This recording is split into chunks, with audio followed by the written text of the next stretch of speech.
said he's going to start a couple of minutes.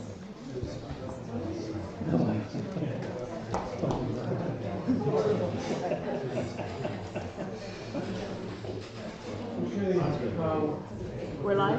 Yep. Okay, good evening everyone. Welcome to the regular council meeting of Tuesday, February 7th. It's currently 7 o'clock. We are here in the multi-purpose room of Anmore Elementary School. The Village of Anmore would like to open our meeting by recognizing the many Indigenous peoples of the area, including the following First Nations with communities that are located in the region that we now know as Metro Vancouver: Musqueam, Squamish, Tsleil-Waututh, and Coquitlam. Further, we would like to honor the important place in history occupied by the many territorial keepers of these lands and waters around us since time immemorial.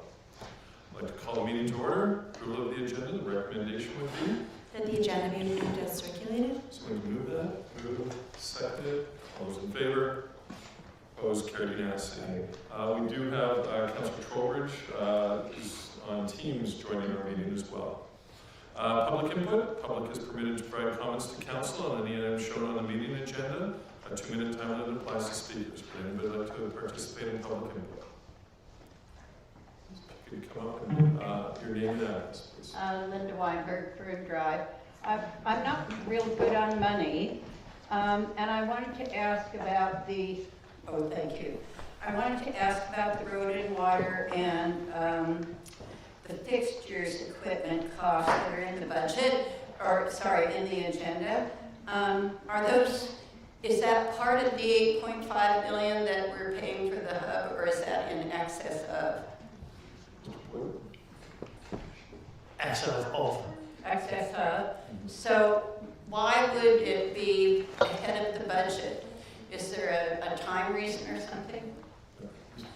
Yeah, there's a time reason for the roadworks.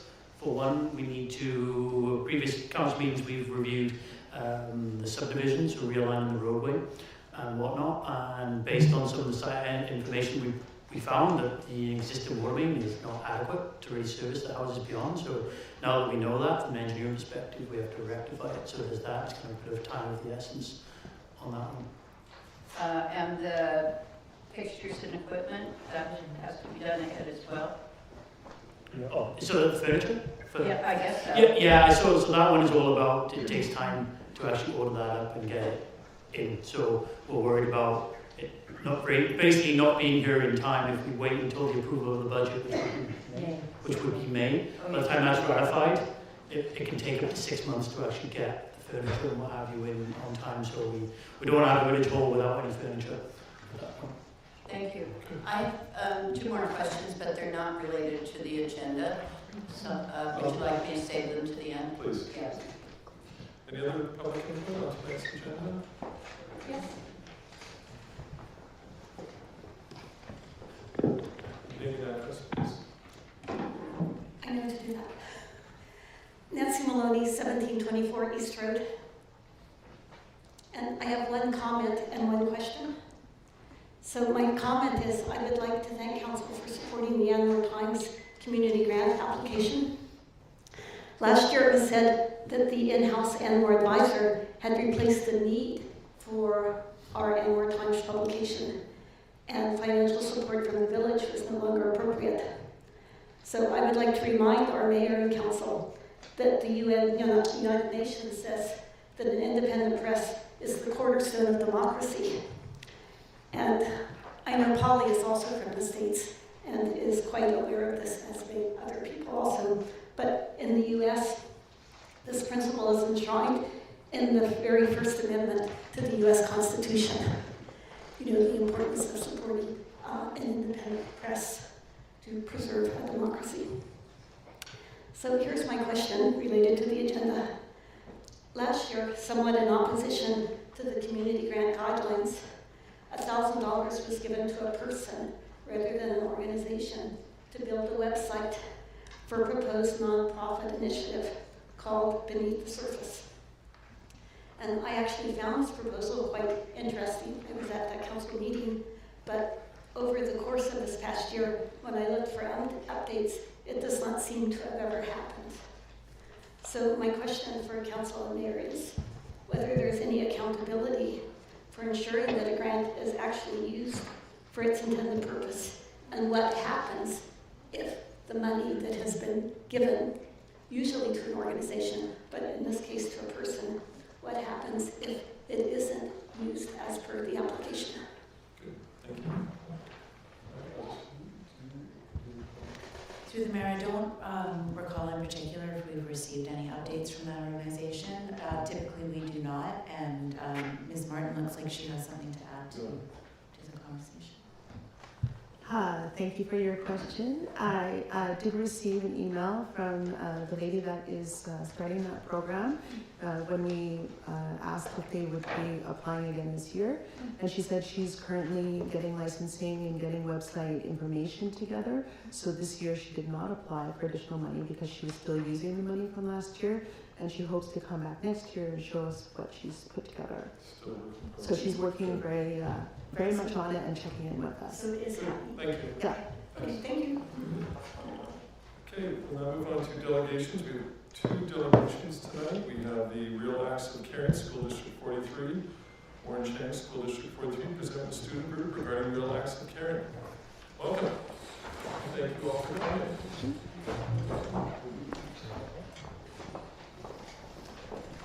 If I can be so bold, has this been the, I'm going to say the 12th year? 17th year. Wow. It's been a long time, and I think every year of council that I've been part of this. So looking forward to it as always. Yeah, are we allowed to stand in front of Yeah, them? please do. Yes. Okay. They won't go into our stream if they're not around the mic. So if we could just turn the mic on and they can stand sort of around that area, that would probably be the best. Okay. And then it'll pick up their voices, otherwise it won't pick up.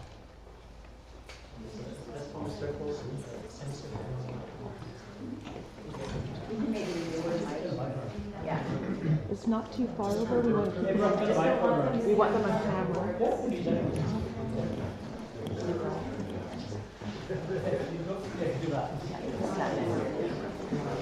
They're just standing in front of the camera at this point. It'd be better if they're back here, but they're not. They're not on your camera at all, right? Yeah, there we go. There we go. Perfect. So if you guys are standing back there, you'll be on camera on the feed. In the front, you won't be on the camera. Do you guys want me on camera? Yeah.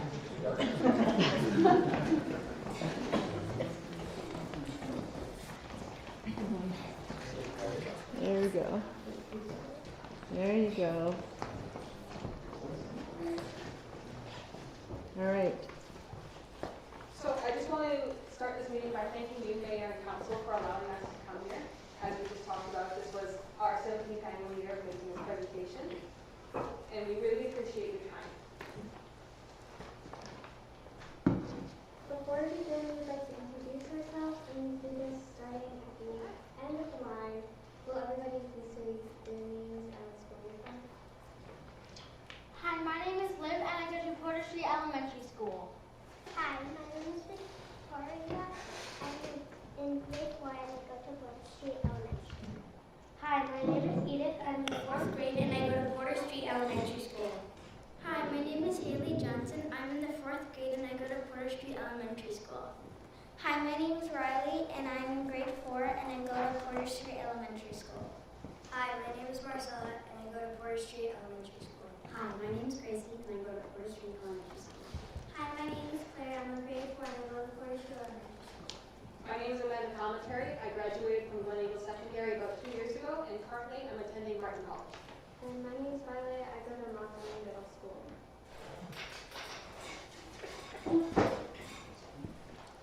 Back. Real Acts of Caring Week is February 12th to the 18th, 2023.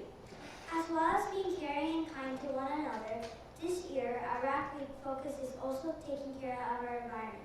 RAC is doing something caring and kind and not expecting anything back.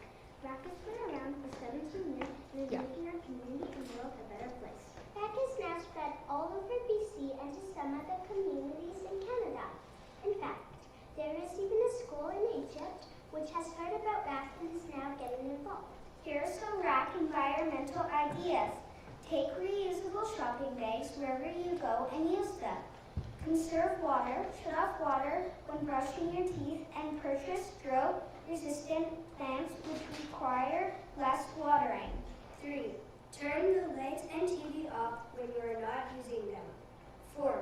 Keep your doors closed to keep the heat inside, and the doors of your fridge and freezer closed to keep the cool air from escaping. 5. Start with a simple window box, herbs, and a vegetable garden outside this spring. 6. Avoid disposables by using recyclable containers when packing lunch boxes, cloth napkins with meals, and hand pieces of paper tissues. 7. Recycle whatever you can. 8. Reuse jars and empty plastic containers. 9. Instead of driving, walk, bike, take the bus, or carpool with a friend. That feels good. That also builds community. We really need this, especially now when things feel uncertain. Studies have shown that encouraging caring and kindness supports mental health by building self-esteem, decreasing depression, encouraging creativity, and improving cognitive function. Studies also have shown that we feel happier and experience a greater sense of belonging when we are caring and kind. You can get updated about what is happening with RAC on Twitter, Facebook, and Instagram. Or Google Real Acts of Caring. You can also check out our RAC website at realactsofcaring.org. We are now going to share some real acts of caring which we have done. One of the real acts of caring I do is staying in at lunch or after school to help my classmates with their schoolwork. Most recently, I helped one of my classmates. We just started actually a business law course in my program, so a lot of us are struggling with it.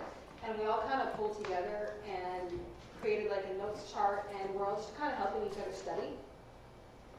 In grade 2, I helped a new classmate who had just immigrated to Canada by spending time with her and showing her around the school. And she felt great and she felt thankful and I felt great. Once me and my friend Kate were playing at the playground and we saw a boy alone. So we played with him on the monkey bars and zip lines. We felt thankful for sharing our help with him and he felt happier. Sometimes I help my friends out and I feel good about it. Sometimes I help my mom make lunches and I feel really good. One day last year when I was on Spiderweb, I saw this little girl named Skylar all by herself, so I started playing with her. I got my sister a treat when she was sick and she felt happy and I felt loved. I helped my mom clean. She felt grateful and I felt good. I bought a squishy for my sister. She felt happy and I felt good.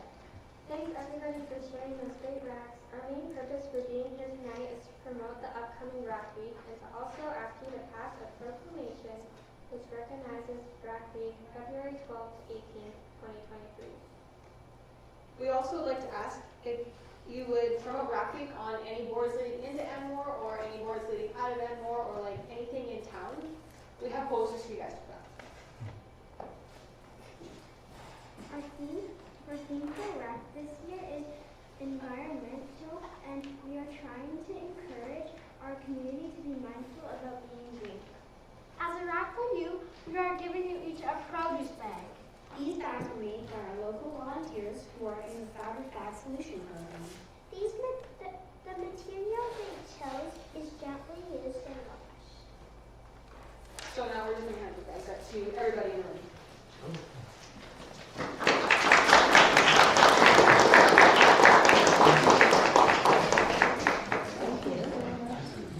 Thank you very much. You guys did great.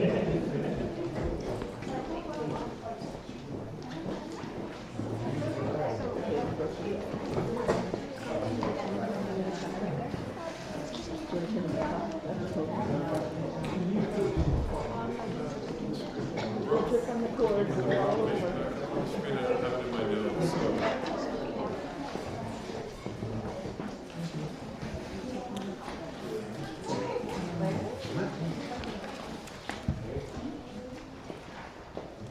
Yeah, and then Mayor McEwen, maybe we'll take a photo with the children as well. Oh, yeah, I just put it up. Sorry, you just turned it off. Oh, sorry. Up on the sorry. Sorry. That's I'm jumping ahead. Trying to be on it today. Come on, Lou. 6:37. Does everyone in the room have a bag? Yeah? Okay.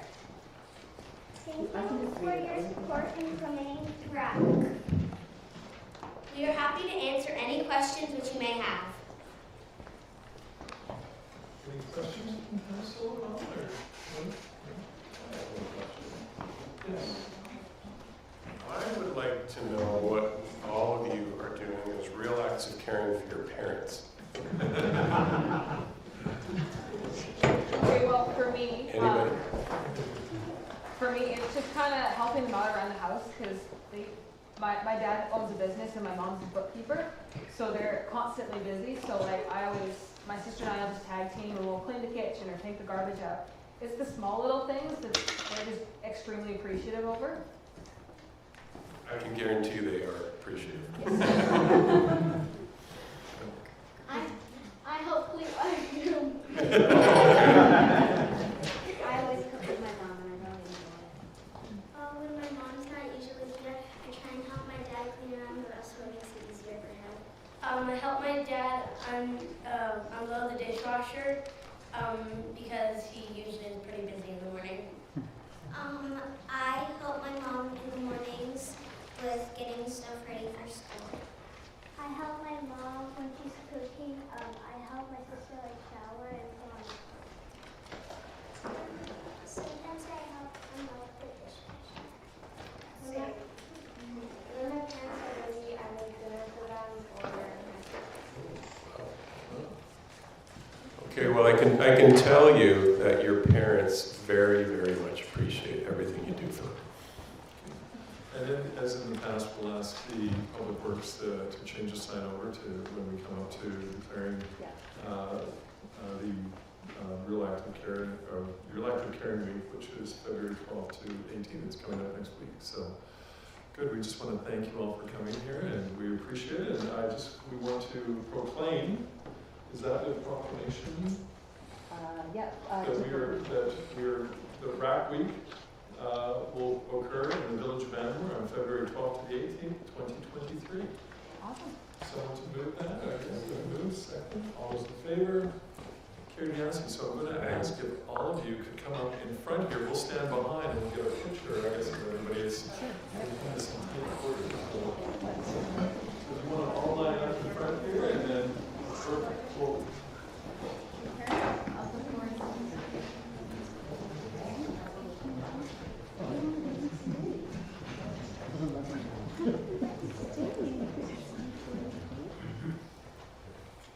okay, good cheese. 3, 2, 1.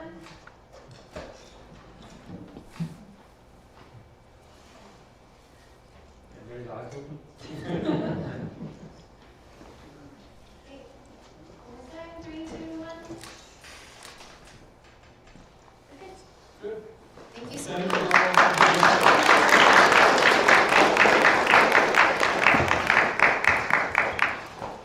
Can I go back down?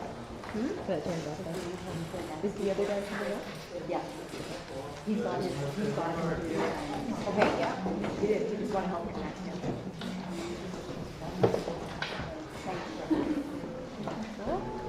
Brooke? And we totally understand if you don't want to hang around for the whole. Thank you. Thank you. Take care.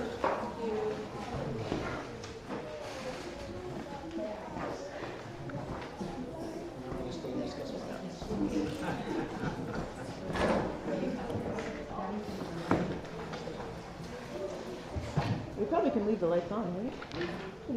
Yeah, you. Let's go.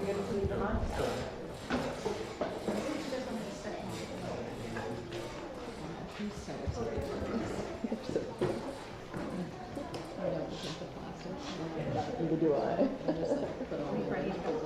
The BC has it. Close the door. They're like, do you need prayer? I'm like, no. Usually it's 20 pounds every time I use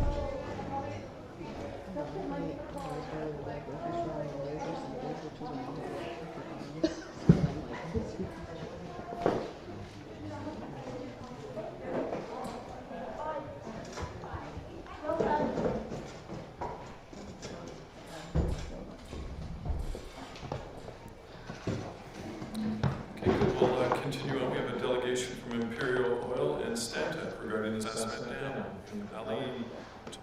from Imperial Oil, Carrie Scobie from Imperial Oil, and Joel Renaud from Stantec. Welcome.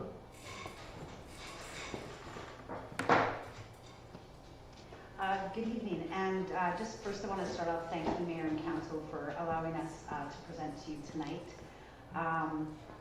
Thanks. So we are here to talk about the Sassanat Lake Dam project. I think we'll probably share some information with you in the past, but since July we've been meeting with various municipalities, other stakeholders and First Nations groups to share some details of the technical reports that we've done as we've been evaluating a replacement or decommissioning scenario with the dam at Sassanat Lake. We really have been seeking feedback from the various municipalities, stakeholders, and First Nations group, and we are taking that information to sort of inform our decision and path forward. So tonight, Ali and Joel are going to talk about a couple different aspects of the project. We're going to talk a little bit about the background, just to remind everybody about why this project started, some of the key findings, next steps, and then we're happy to take any questions. So I'm going to turn things over to Ali. Before you finish, I just wanted to ask, you said right at the start that we had received previous information. What were you referring to? We would have provided the technical reports. My understanding is that, yeah, we would have. When were they delivered to the village? Because I've never seen any technical reports on this. Sometime in 2022, spring 2022, probably. I think it was the April timeframe. We can confirm that specifically. Did we ever receive anything? I can tell you I've never seen anything. So. We can make sure that those get resent. I don't recall receiving anything in the spring, but certainly if you'd like to forward that, I can make sure that it gets onto Mayor and Council. Sounds good. Thanks, Carrie. Good evening, Your Worship and Council members. My name is Ali Tajpar. I'm the project manager for the Sassanat Lake Dam project from Imperial. So, yeah, as Carrie mentioned, Imperial owns and manages a dam at Sassanat Lake at the outlet of Windermere Creek. You can see that little red square there on the diagram. So the dam was constructed about 100 years ago, and it was really to impound water for use at the Imperial Ioko refinery. But in the 1960s, the dam was replaced, and then in 1995, the Ioko refinery was converted to a terminal. And since then, the water needs have changed as less water is being required for operational usage.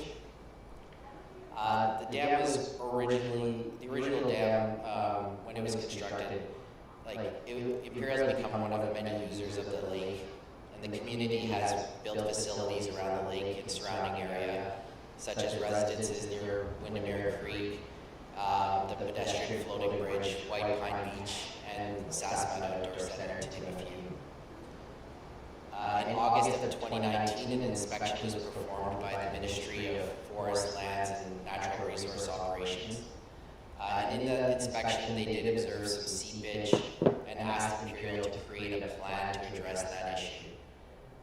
Immediately, we thought we could repair the dam, but after further review with our consultant, Stantec, we realized that it would only be a temporary fix, and certainly we want to address the long-term safety and reliability of the dam, as that was most important and our responsibility as our dam owners. So as part of the option selection, evaluation, and regulatory process, Imperial has actively engaged with local First Nations and stakeholders since March of 2021 to provide information and understand how that area is used, and really to listen to any concerns around either option. So as I mentioned, since repairs aren't feasible for the long-term safety and reliability of the dam, we're left with two options, to either replace or decommission the dam. In a replacement scenario, the dam would be a like-for-like replacement of the current structure, with the dam designed and engineered to the current regulations and engineering specification required for a dam of its size. In In this scenario, we would not expect any change to the existing water levels. However, in a decommissioning scenario, the scope of work would include a complete removal of the existing dam down to the bedrock surface. The water would reach a more natural state, but we would expect to see water levels reduced by about 2 meters. So Imperial's worked with Stantec to develop a series of environmental studies, including the studies that are mentioned on this slide. And these studies have really helped us gather data and facts about the current condition of the lake and environment and potential impacts for each option. In July of last year, we completed the annual dam safety inspection, and later in September and October timeframe, we completed the dam maintenance activities, including grouting and partial vegetation removal. Currently, ongoing right now, Stantec is performing geotechnical site exploration work, and this is really to help inform the design process moving forward. I'm going to hand it over to Joel. He's going to talk through some of the highlights of the completed technical reports.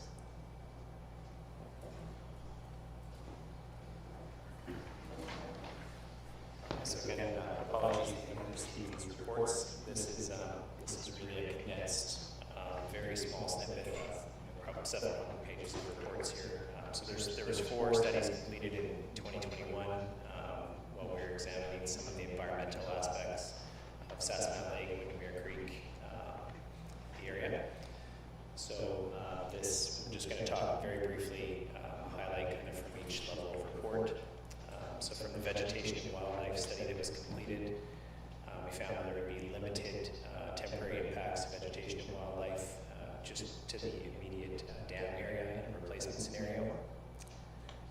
Versus in a decommissioning scenario, there would be long-term changes to wetlands and riparian vegetation. However, it wouldn't be expected that the effects would change the long-term viability of local or regional wildlife populations. Similarly, with fish and fish habitat, localized temporary impacts immediately surrounding the dam area for a replacement option versus potential for temporary impacts related to fish habitat and fish productivity in a decommissioning scenario with the change in shallow water areas, new wetlands form. An environmental flow needs assessment was completed for Windermere Creek. What this study found is that there is currently limited usable fish habitat in the creek, and there would be minimal difference between the effects of a replacement or a decommissioning option. And finally, an element that was a little bit unknown was what would happen for water passage in Windermere Creek in the event of a decommissioning scenario. So a flood routing study was completed, and what that study found is in a rainfall-only scenario, there would not be an impact to the homes or bridges in the event of the design flood event for that study. So like I said, these are just really high-level highlights, and there's more information available. Make sure we get those reports.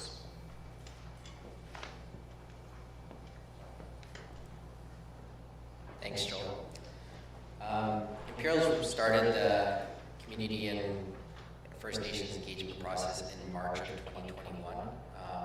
So really taking our time with this to listen to feedback and understand how surrounding communities utilize the area. And we understand that the village of Anmore community values the recreational area, and we want to minimize any impacts with either option that's selected. Our engagement process has been to engage directly with the municipalities to date, as we recognize that you represent and have the best relationships with your residents. It's our intent when a decision is made that we'll work with you to consult with your residents, and we look forward to that. So what's next for the project? Well, we're going to complete the geotechnical work to help us better understand the design basis. And in parallel, we are continuing with our engagement process with First Nations and other stakeholders. We hope to make a decision in the coming months and then move forward with the design work and associated permit applications.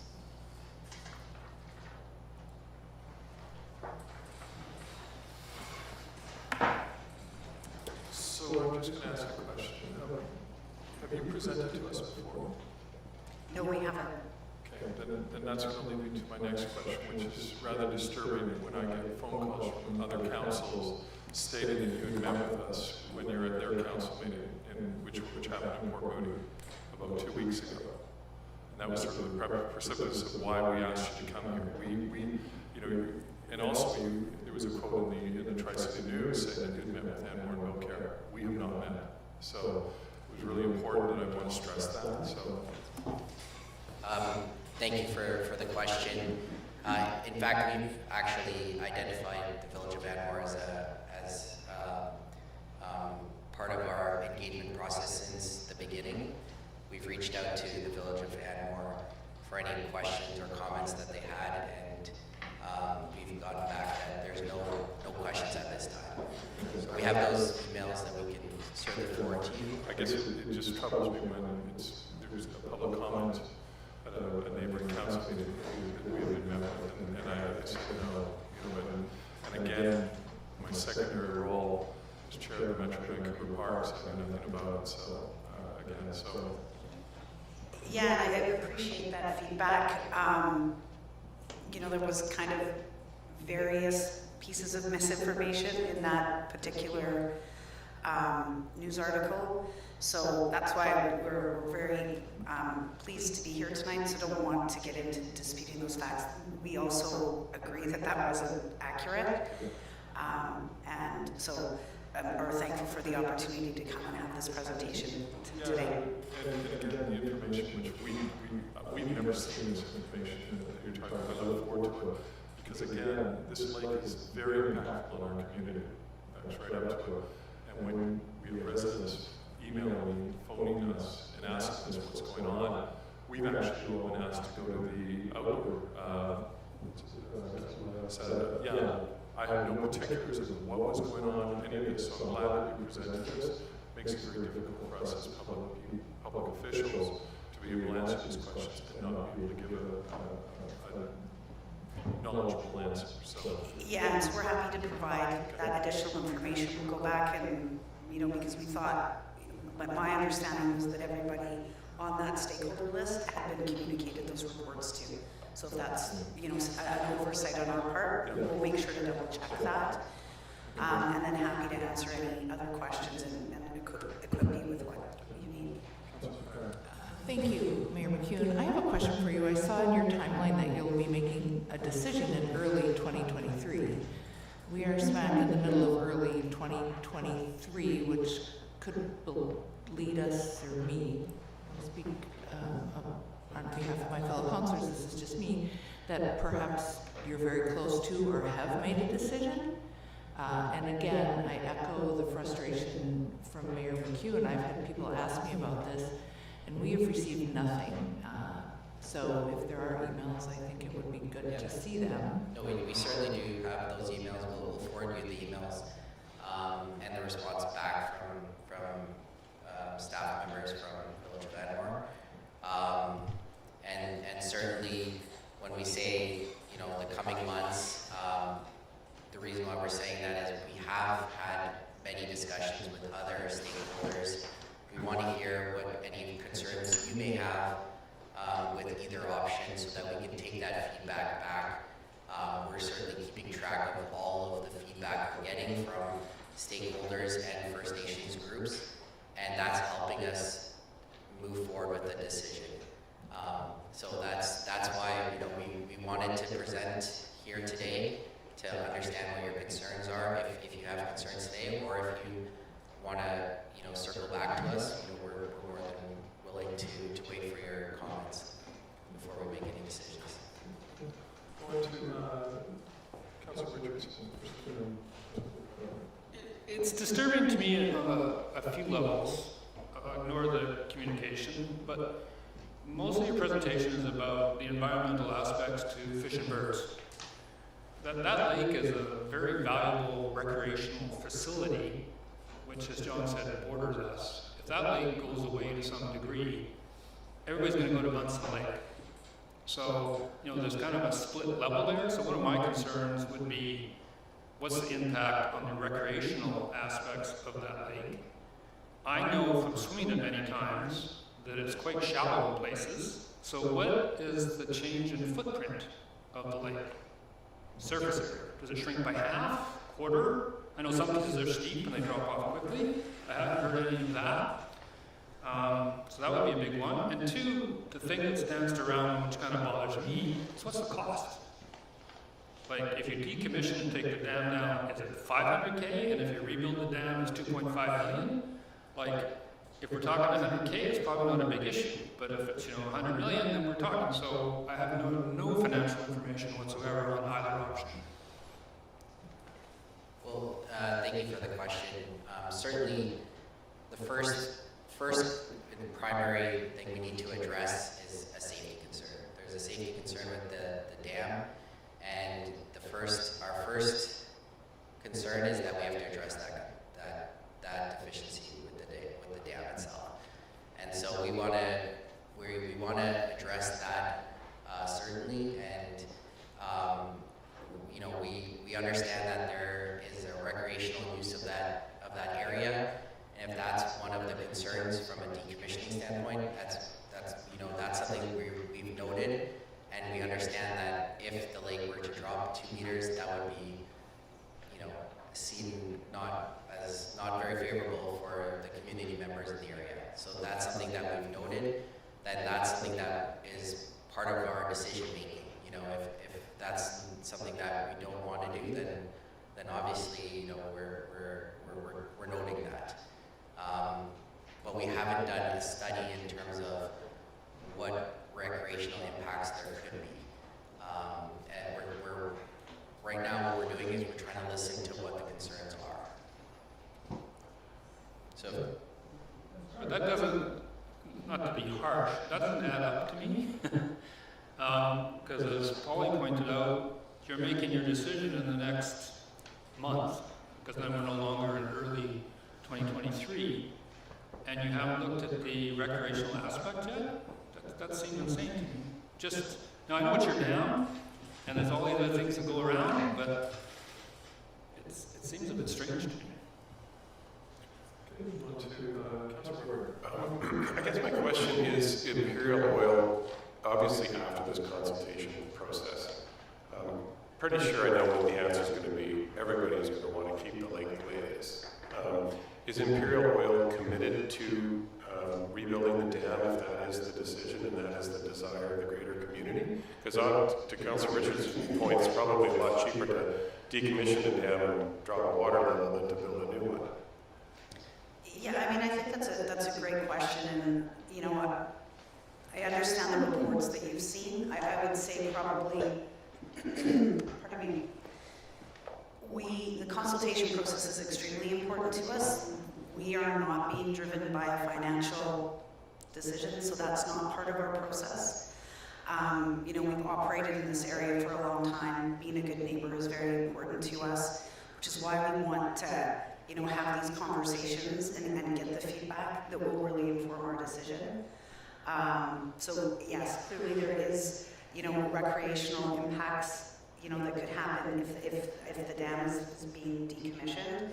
And that's the feedback that we want to hear, that there's a concern for all the municipalities here. We are not being driven by a financial decision, but it is really sort of the collective input that we're going to get from impacted stakeholders. I think we could probably all speak for the village. We love the lake the way it is. Everybody's going to be upset if it drops even an inch. And I know Councillor Richardson's an engineer, and he thinks like an engineer. And there is some shallow parts of the lake, and they are going to drop a lot. So it is going to be very impactful. The environment needs to be considered, of course, but we're in the Lower Mainland with not enough park space, not enough lakes. It would be such a huge loss if that lake were to change. As a matter of fact, maybe you could fill it up a little bit. Fill it up a bit. What I would say, this is kind of the same feedback that we've gotten from each group, but I think it's important for us to get out and have the conversation, solicit this input, and then that will help inform our decision. And again, so we are about being a good neighbor, and we want to make the right decision. So. Perfect, thank you. Councillor Pryor just has a question, and then there's a follow-up. Yeah, just a quick follow-up.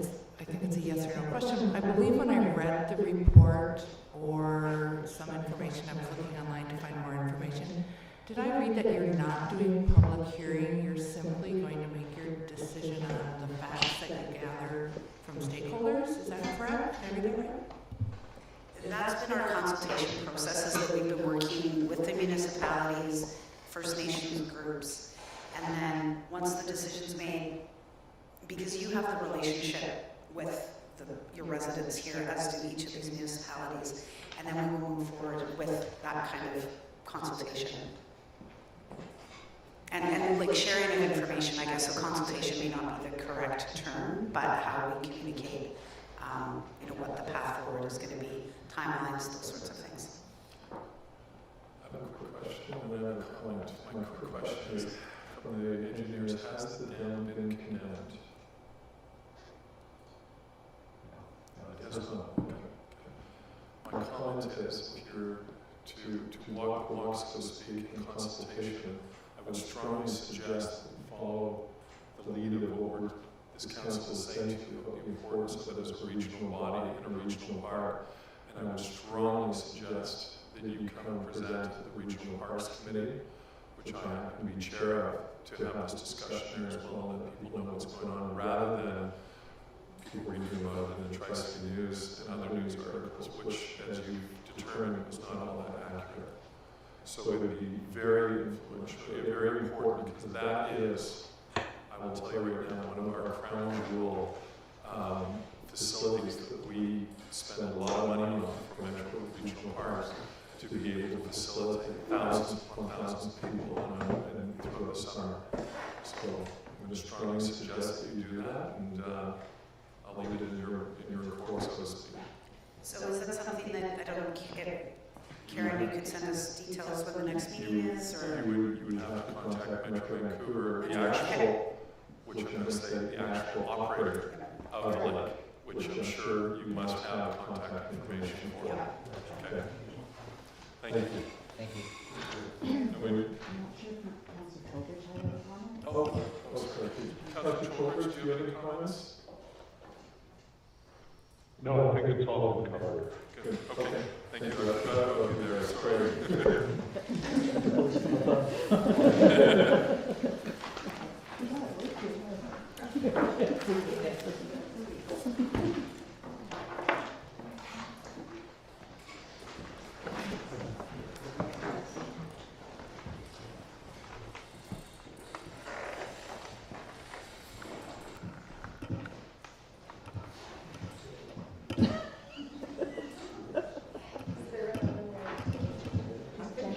Gentle. Slow and gentle. Unplug it. Yeah.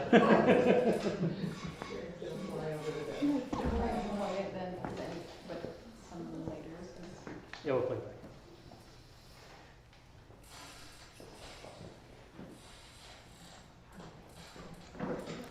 Okay, we'll move on to adoption of the minutes. Minutes of the regular council meeting held on January 17th, 2023. Could I get someone to move those minutes? Moved, seconded. All those in favor? Opposed? Carried unanimously. Is there any business arising from those minutes? Nope, seeing none. We'll move on to move up to 11A, capital projects budget pre-approval.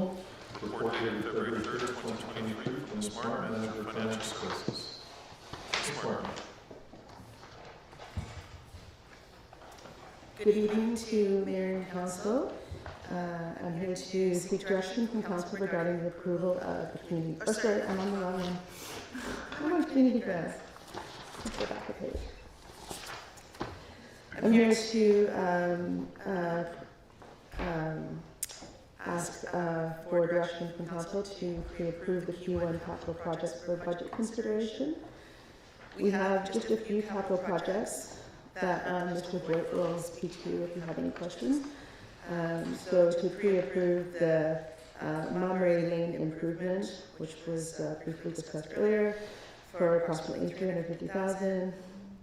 The furniture and fixtures, the internal furniture, fixtures, and equipment for the hub upcoming.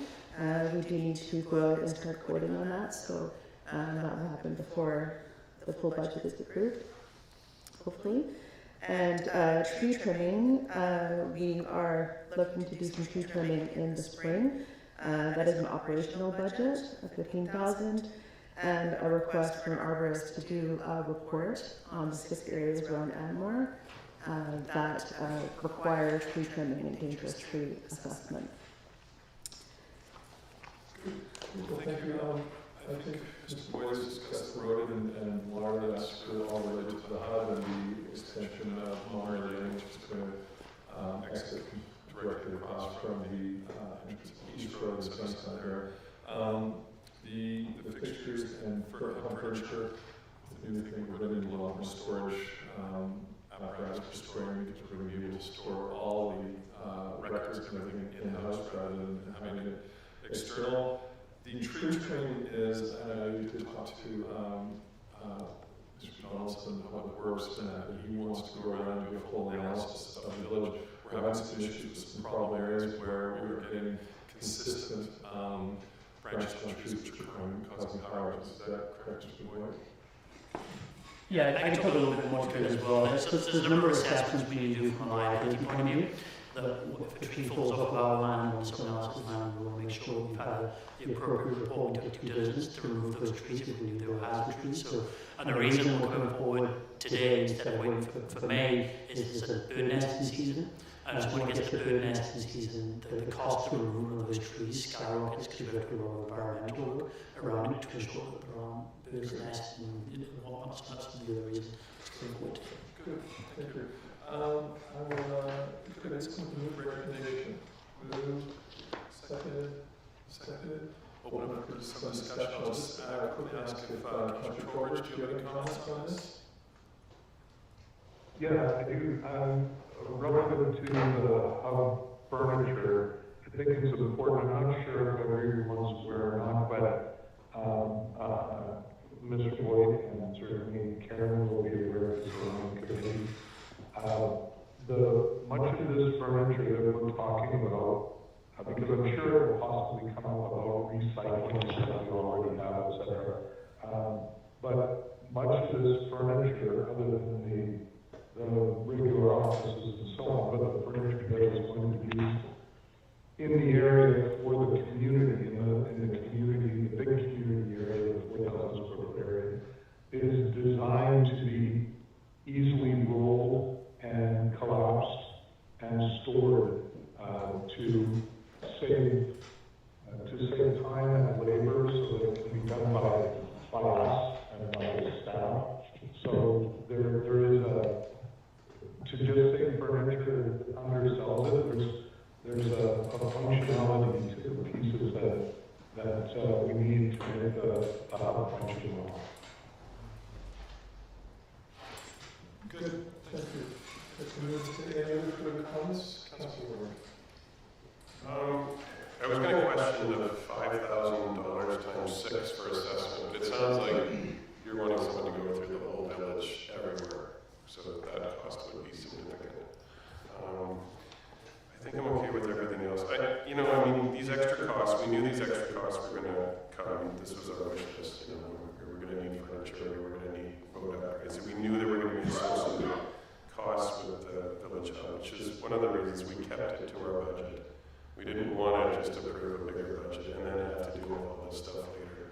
And I think it's timely that we have 5 applications for infill, which may bring in some extra cash to keep this going. So, and there may be more things down the road. So. Thank you. Councilor Richardson. I think from a communication aspect to the village and the residents that more could be done. So for example, it says hub furniture, fixtures and equipment. How much furniture, how much fixtures, what are the fixtures, what's the equipment, is it custom, is it not custom, etc. I'm always leery of rushing something before discussion. It is $175 grand. I think the residents of the village should be able to question and ask. It's their community hall. With respect to the arborist, I struggle with the arborist all the time. in the description it talks about these 6 areas, but the areas should be listed. Like, this is a significant expense, like at least for me, 30K is a significant expense. And I think it would be good to explain to the village, we're doing Sunnyside down here for this reason, we're doing here for this reason, we're doing here for this reason. So people have some understanding where the money's going. That's all. And I do think that some of the internal equipment is going to be coming out of our the COVID grant money that we received as well. But I'll move over to Ms. Heller.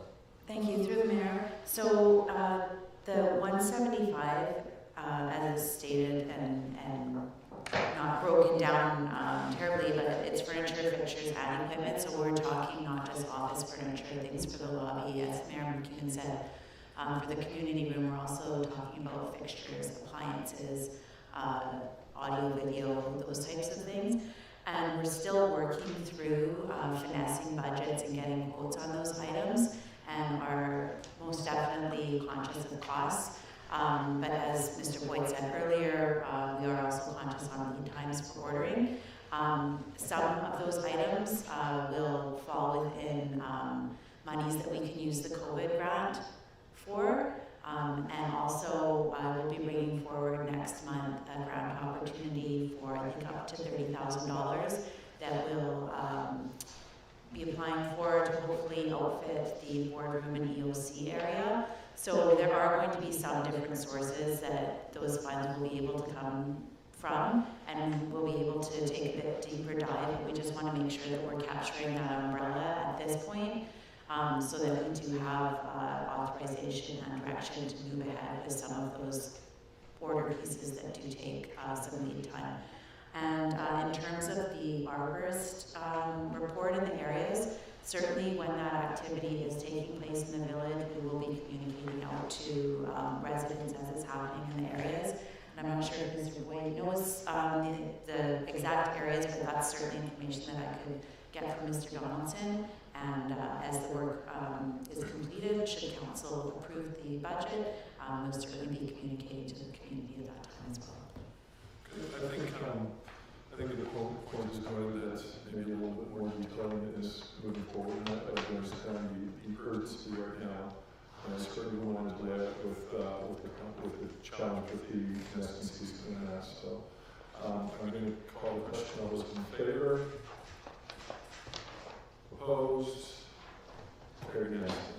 Thank you.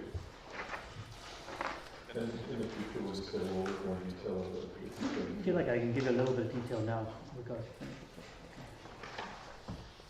Okay, now moving on to the 11B, the 2023 Anmore Community Grant Request. In the previous year, we have separated each one of these, and I'd like to do the same this year rather than keep it as a grouping. I think it's pretty self-explanatory, but I just wanted to make a couple of comments here in regards to the grants before we start another conversation. We are going to be, I know that the grants weren't fully subscripted. However, I think with what we're going to be going through in the coming months, we are going to face some fairly significant tax challenges. So I'm glad they're not fully funded. And I will tell residents this, that the CPI index, which is what our all our wages, employee benefits, are rated, came in at 6.4%. So being that we are a service industry, that's going to be reflected on all wages. So right away from a tax point of view, our taxes are going to go up very close to 6.4% just on that one item alone. We are facing significant inflationary prices on salt and all supplies, and that besides the labor. I will also tell you as well that in the recent or the past few months, and all municipalities are going to be facing this, is the RCMP contract that is going to trickle down onto this municipality as well as it does every municipality. We do only pay a percentage, we don't pay the full amount, but I believe last year, Ms. Martin, if you can correct me, it was about $250,000 we paid for policing, approximately? Approximately, that is correct. Yeah, that is going to go up significantly with this new contract that has been signed and is going to be retroactive.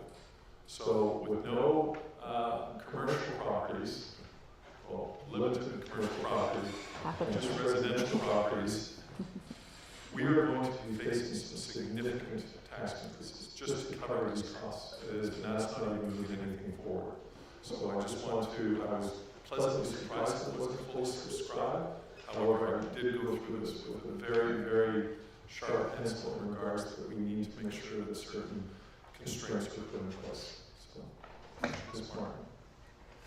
Also, council would like to consider, we received a late application, not for the community grant, but for a donation from council. There is a copy on your desks. If you'd like to consider that as well for the PMSS Parent Active Grant. They have not completed an application for the community grant, but we can certainly inform them of the timelines for that next year.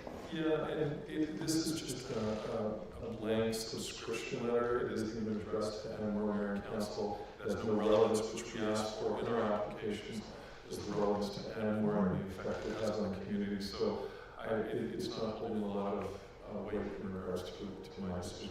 I'm not going to be including it at this point. So anyway, I'll open up. So let's start off with the first Anmore Scouts. An activity expense, the amount received over the last 3 years has been $1,000. This year the request has gone to $1,200, which I guess speaks to the inflationary pressure that is on all of us. So I guess, do we have a motion or to put forward for that? So we have either that council approves the following community grants as outlined in the report dated February 3rd. So can we do each one? Or you could do each one. So the council refers the report from the manager of finance regarding the 2023 community grant request back to staff. Oh, I'm sorry, I don't have that on. So council, we could say, or that council approves the following community grants, and then we could outline each grant. Okay. So let's have I'll open it up for council to have a discussion on the first Anmore Scouts. Anybody else have a discussion? Councilor? I want to cover all of them, or kind of one, just an idea. I think what the Scouts are asking for is reasonable, given increases in costs, and the $200, let's call it 20%. A lot of these, I mean, Sierra always asks for the same every year, that's fine, it's great. But I would almost propose that we increase the county grant 20% above last year, given the financial challenges and the uncertainties we have this year. That's just an idea. That would be an increase for everybody. Makes it very easy, makes it very fair. Any other comments? Councilor Richardson. General comments overall are just on Scouts. Like, I like Scouts. I think they're part of this community. I look forward to the ball drives. They're active. Likewise, the garden club, Sarah Fine. The Anmore Times actually does a lot. If they're giving reports, I'm going to have them on our aim to a student who wants to come and take things, and it's $500. I think we should probably support that. We want to support 2 of them. That's a different issue. I'm a little bit more confused about the preschool. I always struggle with wealthy neighborhoods, well-funded private enterprise, even if they're non-profit, looking for grants. But, you know, I can live with it. It just seems a bit odd for me, especially since their budget drops over this year by some 30%. So I thought that was a bit surprising. I don't understand. Is it that the use of the facility is down? Like, something doesn't make sense to me there. That's all. I wouldn't mind talking to them, actually. Thank you. I would like to separate them a little bit and have a conversation, but I just think in general, for me, when I look at these grant applications, there are 2 things that really stand out. One is funding from other resources, and 2 is community building. Those are the 2 big things that I look at when I go through them and look at their financials and everything that they do and their history, and also just further to what Ms. Martin said earlier, and can't remember who brought that up, but I did have in my notes that I would like to see a review from, I know that we always know what's going on with Scouts, they're very good at communicating, we all are familiar with the bottle drive. We also get an update from the school each year. Garden Club, we know what's going on with you, you're out there and we see everything, but I agree, I think that we should have some checks and balances, a check-in maybe between 9 months or so, just to see where they're at, send us some pictures, appear as a delegation. I'd like to see that written into our grant applications. Those are just general thoughts that I have, and we can talk about the rest. Councillor Trowbridge, do you have any comments? I do. You know, the Scouts, the Garden Club, and JIRA makes sense. I agree with, I think it was Councillor Richardson's comment. The preschools, a little confusing at $2,500, but yeah, I just agree with those comments. Same thing for the after grad celebration. That seems a little like it could be funded another way versus through us. And the times we have an official news source, and we also you know, things are posted, like now we record all these meetings and they're posted. I don't see spending $1,000 for people to come and take notes when we can, you know, sit on your computer and review it. So just general comments, but I think we need to go one by one.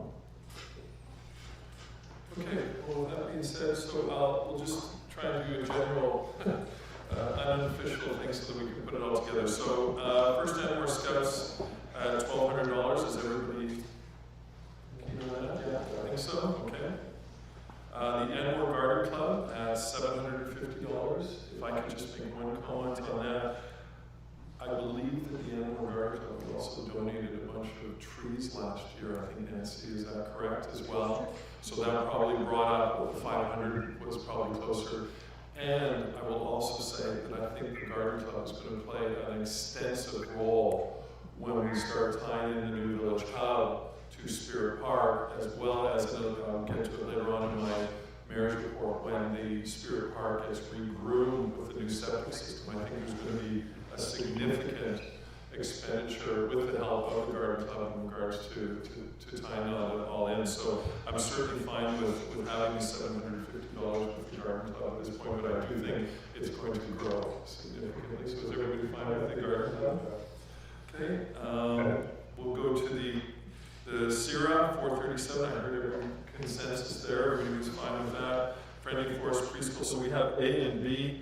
A's never been financed, and I've heard basically from everybody here, so that B, we're fine with the 1,000, but to add 20% to it, as Councillor Weberling, is that Councillor Richardson, are you fine with that? So that then would be $1,200 for Friendly Forest Preschool B.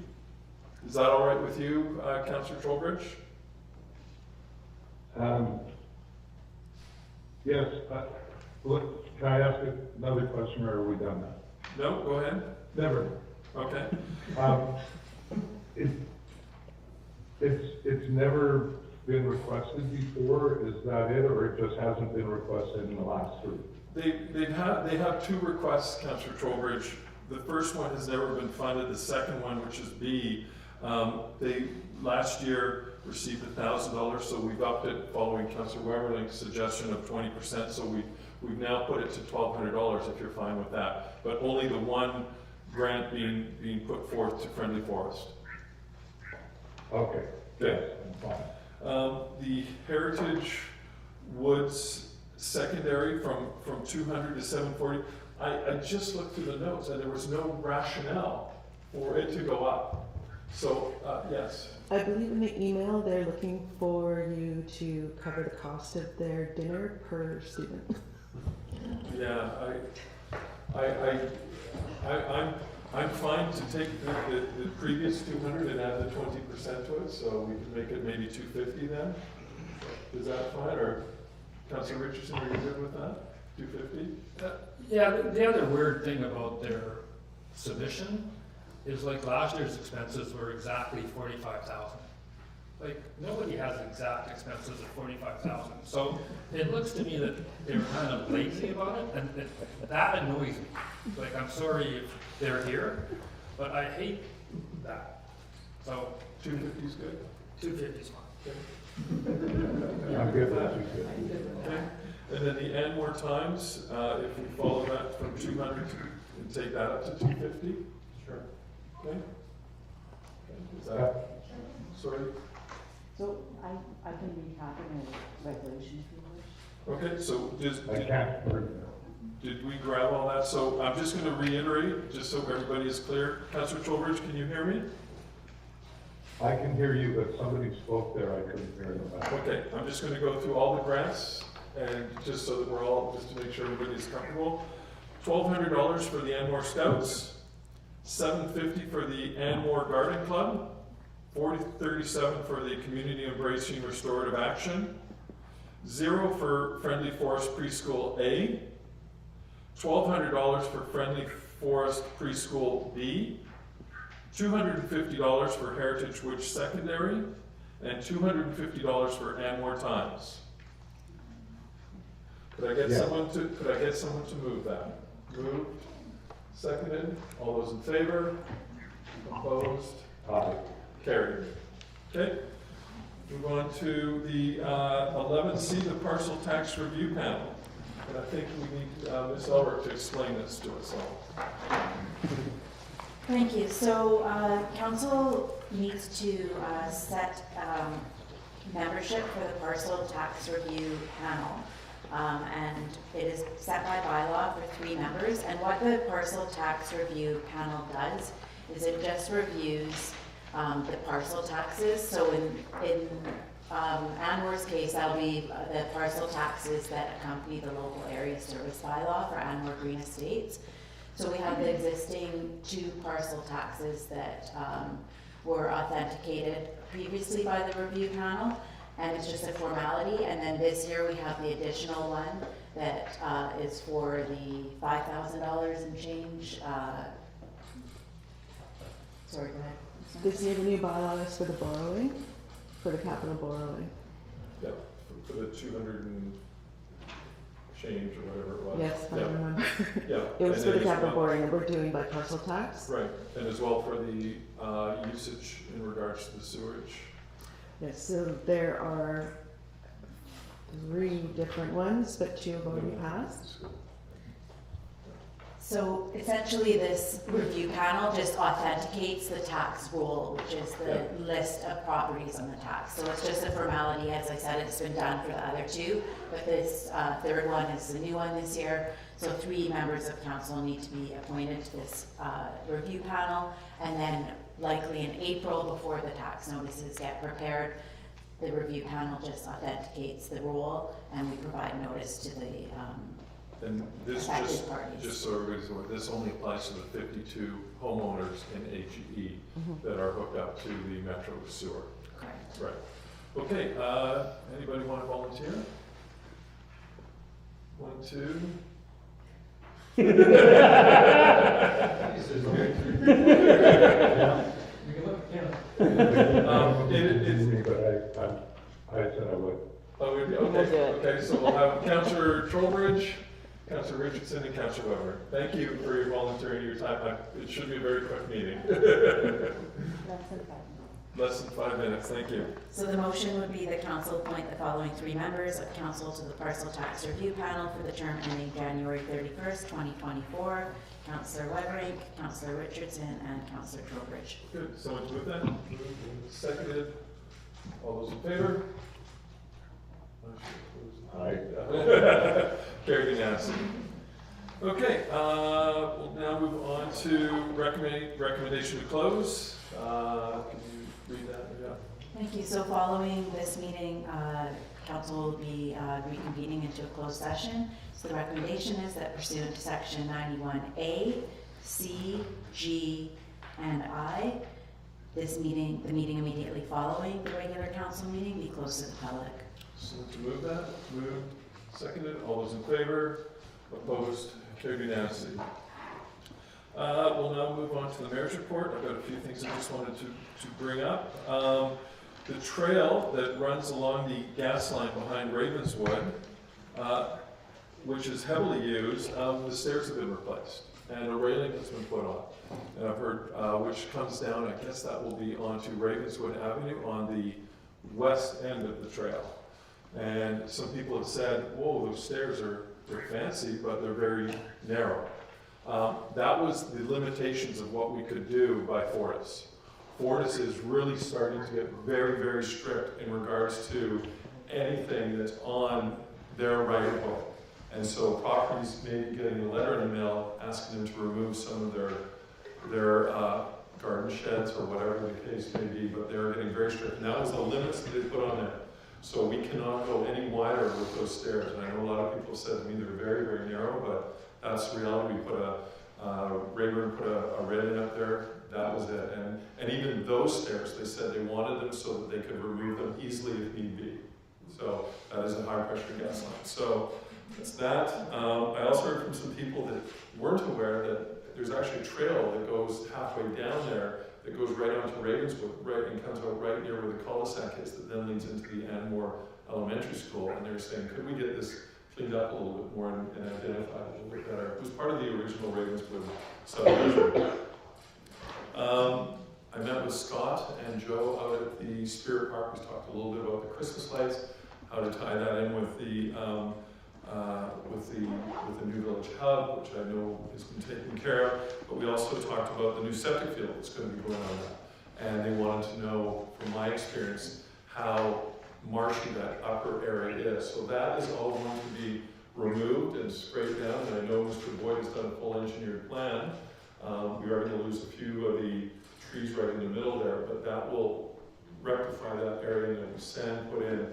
The new septic field will be placed in there, and then we'll really revamp that area quite nicely and also balance it out because Fortis is allowing us to put dirt on their right of way and to even that area completely out. So that's going to be great. And that work, we're hoping to start it around March so that we can get it sodded and that before summer. So there'll be a bit of work going on there. Well, I was talking to the gentleman, we also talked a little bit about snow removal, which I also commented on at the last meeting. We purchased, I guess about a year ago, a dump truck from Squamish. And we have, according to the Public Works Department, it was extremely successful to the point that a single axle doesn't really do the job that needs to be done, and they want a double axle. It would even work better.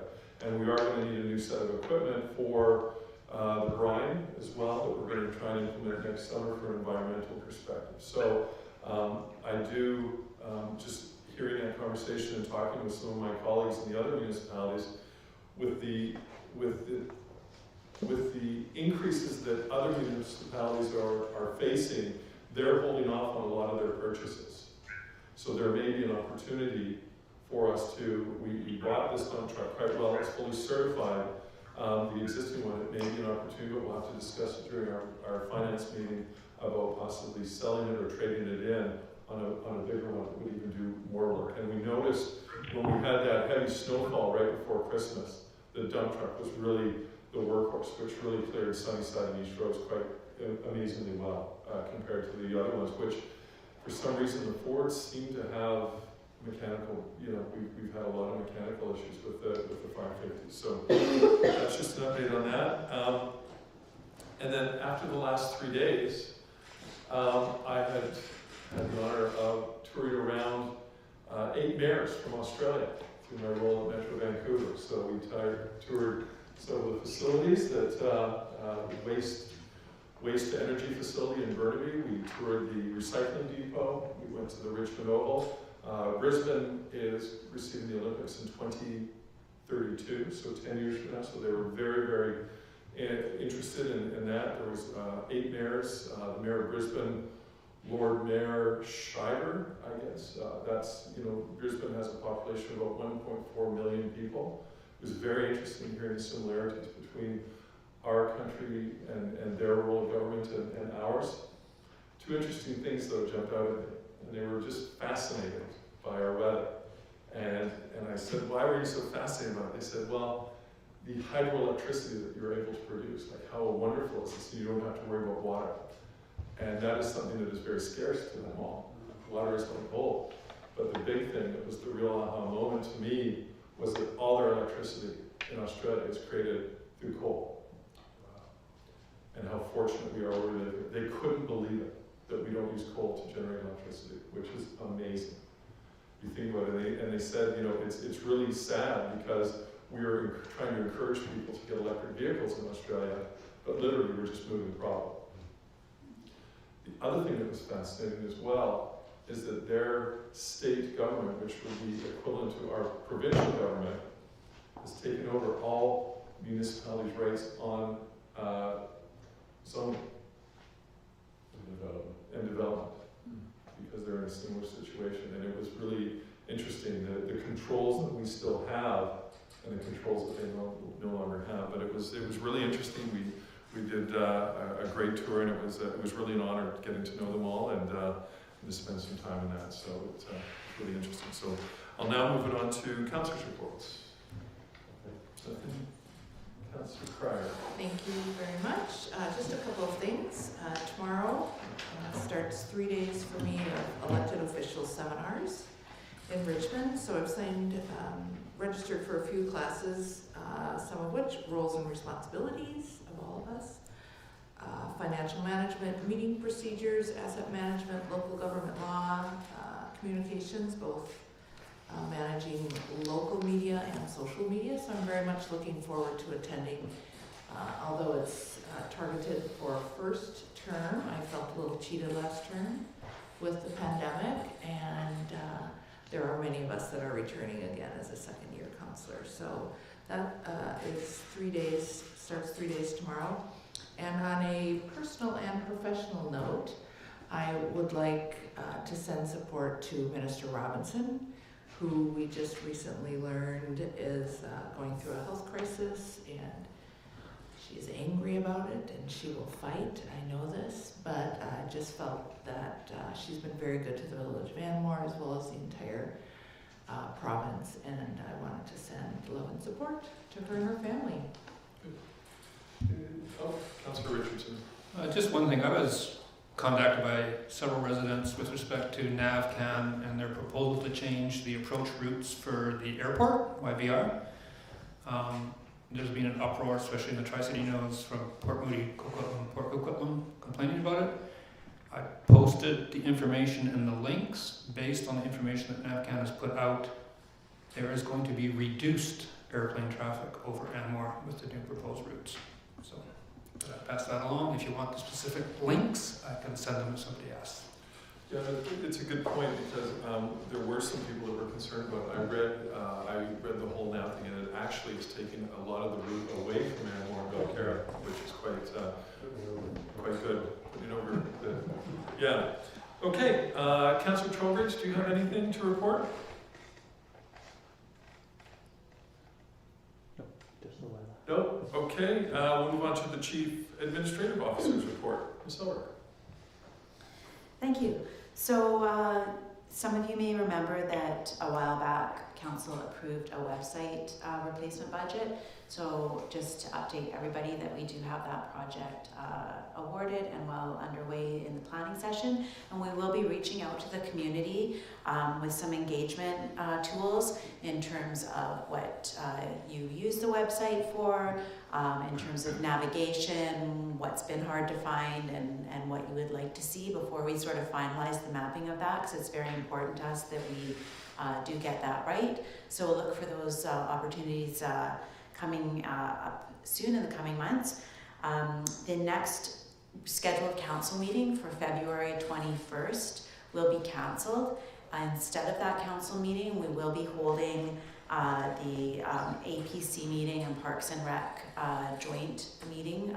Those groups will be meeting regarding the infill referrals from council at the last meeting. So we will just utilize that same time for that purpose. And that meeting will be at 6 p.m. It's open to the public. It will be in this space as well.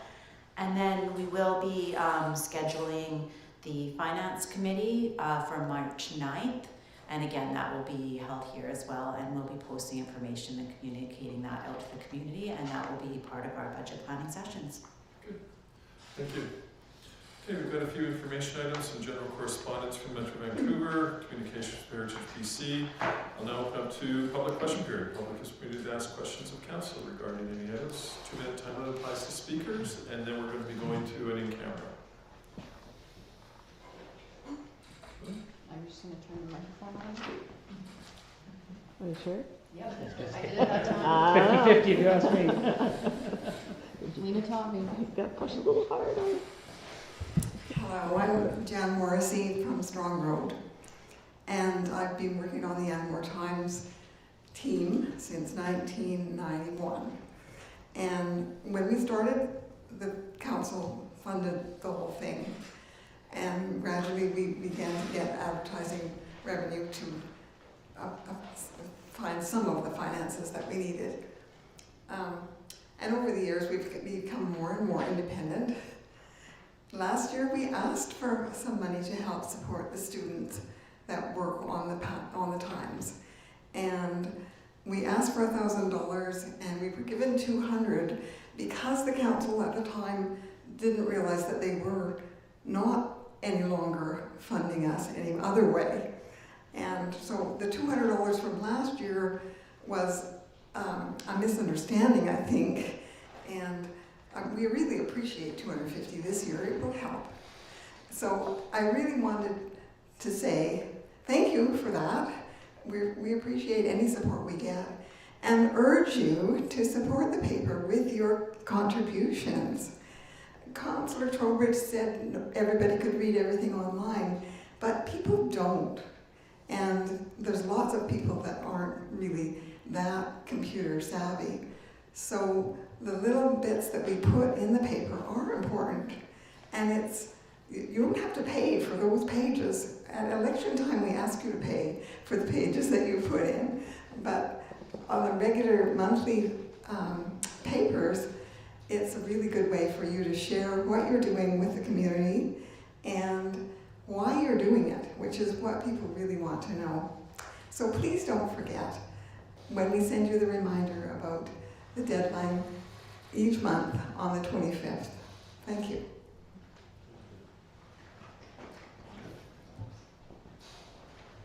Any other questions? Linda Weinberg, Ferd Road. Thanks to Councillor Richardson for the information about the NAVCAN, as that was my first question. I want to say thank you to the Mayor for your comments about Spirit Park. At the last Garden Club meeting, we created a schedule for how we want to try to involve more people in the community in the park and with the Garden Club. And last year, we once again had the grade 5s coming to plant trees in the, park, which is something that we did previous to COVID every year. Now we're looking at how can we involve younger grades, how can we involve the preschool. And one of the things we're very interested in is creating a children's garden in part of the park. However, there was a problem this year because we brought in some really very large rhododendrons, and they were taken out by someone who was hired by the village because of a lack of communication. So that is really what I'm concerned about, is that we can create some kind of official communication or regular communication between the Garden Club, and I'm not sure who is going to be from the village in charge of the park development, whether it's the environment committee or whether there's someone who will be hired separately. But it would really be helpful if we could establish some sort of regular communication so that we don't have a problem where something is planted and then removed by another group who has a different idea. Thank you. Yeah, I think we had Scott from our Public Works is quarterbacking that with Allison, yeah, and they came and met with you guys at the Garden Club. We're going to continue that dialogue going back and forth, especially with the development that is going to be occurring here pretty quickly. So, and I think I have a meeting scheduled with Ms. Knauer here in the coming week or whatever to go and see. So.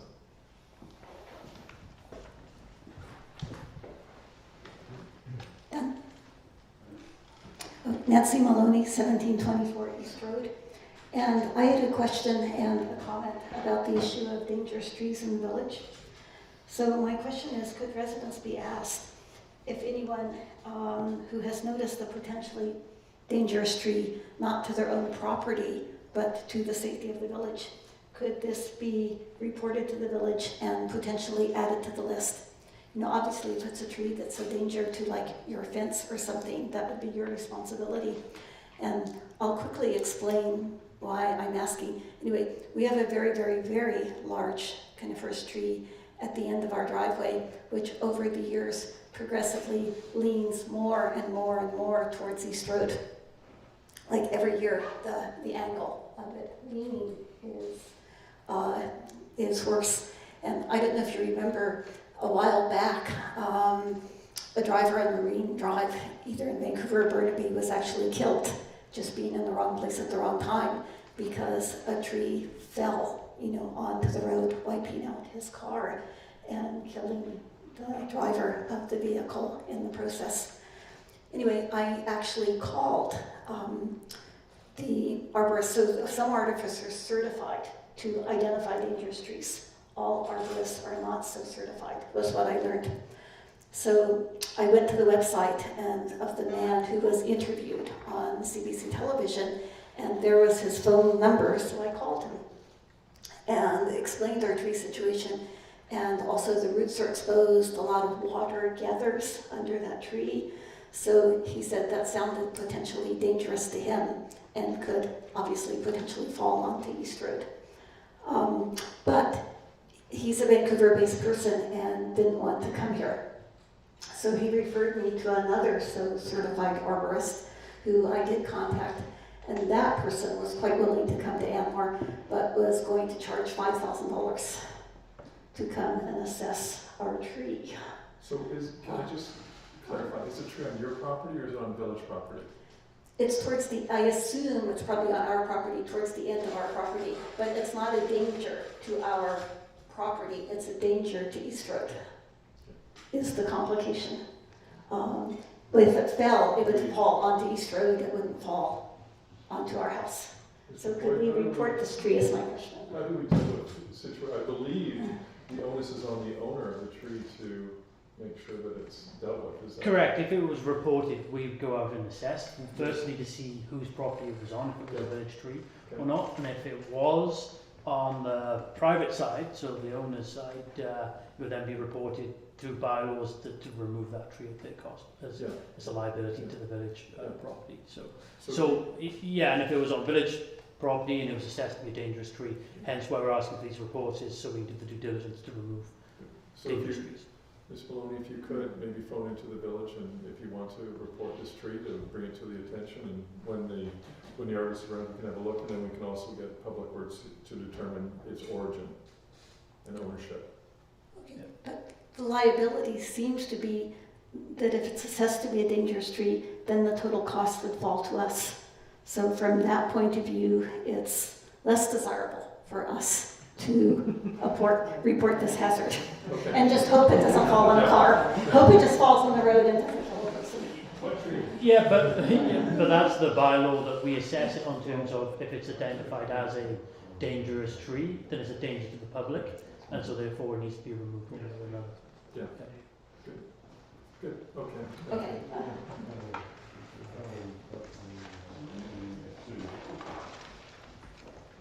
Jurgen Denise Road. I have basically a very cosmetic question, quite simple, and I think Karen Elrick has actually alluded to it or ties into what she was mentioning. Because I've looked at the village website, and whenever one goes onto the village website to see who the council members are, you will note that they're listed in two different ways. The first way, councillors are listed by name, in alphabetical order according to last name. The second way they're listed is by photo, but not by alphabetical order according to last name. So in other words, if you look at the photos, you see Polly Creer, Kim Trowbridge, Paul Weverink, and Doug Richardson. So it's not in alphabetical order, so I'm just asking you, is this an oversight? Will the administrative staff correct this? And please, and thank you. I don't have an answer for that. I'm sorry. Through the mayor, that's definitely something we can look into. It's likely with the website update coming and replacing Councillor Richardson with former Councillor Laidler, we probably just use the same spot and layout is my guess, but there's no intention in terms of the order of the pictures or anything like that, but certainly it'll be rolled out with our new website, and we'll take any comments and feedback from the public as we do that. Thank you. Thank you. Okay, can I get a motion to adjourn? We got to go to the county council meeting, so motion to adjourn moved, seconded. All those in favor? Okay, Nancy. Thank you, everyone. We're going to clear the room very quickly.